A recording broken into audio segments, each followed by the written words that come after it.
Remember, the beginning of this year was when I removed humanism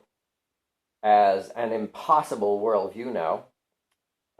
from my worldview that was first titled Ecocentric Humanism. Now I am just the ecocentric man from Earth.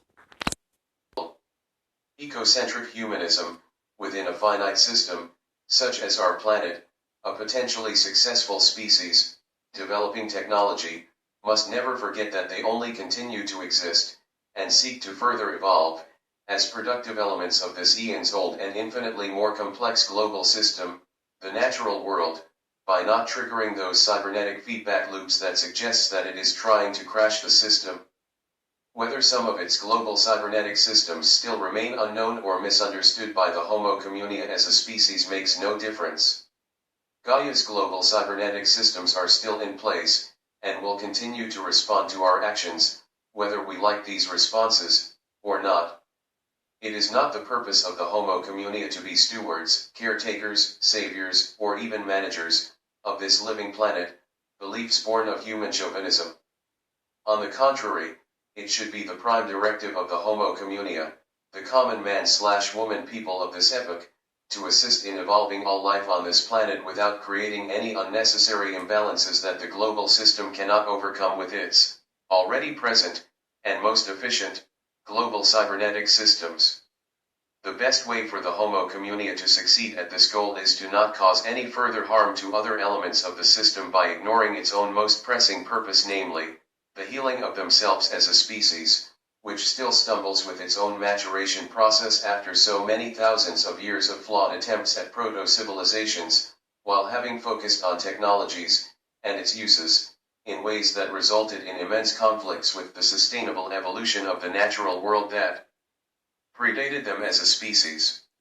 Indeed, until their brains are properly balanced as a collective, the majority of their species, in order to best support our living planet as healthy change engines, they should instead focus on causing less harm against any life systems and also focus the majority of their efforts on their own maturation.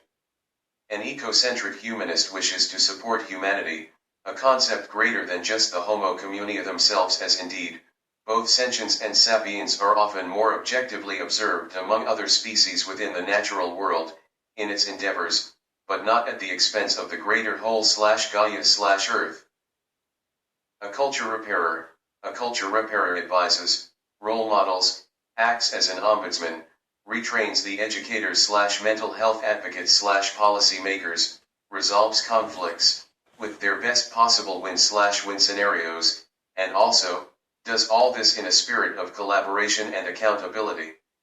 A culture repairer demonstrates, by his/her very own code of ethics/prime directive, what are, and are not, healthy behaviors within cultures.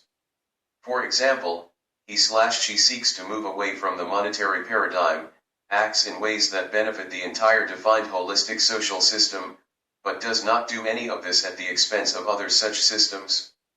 He/she lives to empower others to finally become lifelong learners, their true cognitive purpose, as well, and all while taking great joy in building healthy communities where the inherent sense of security for all comes from belonging to a larger close-knit loving community.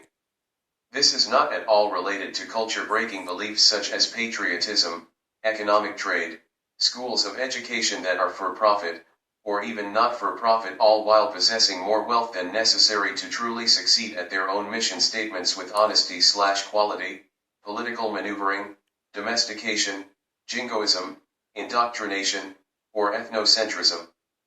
The vocation of cultural repair promotes all evolving social systems and communities as equals, including those outside its own location, and even outside its own genus as well.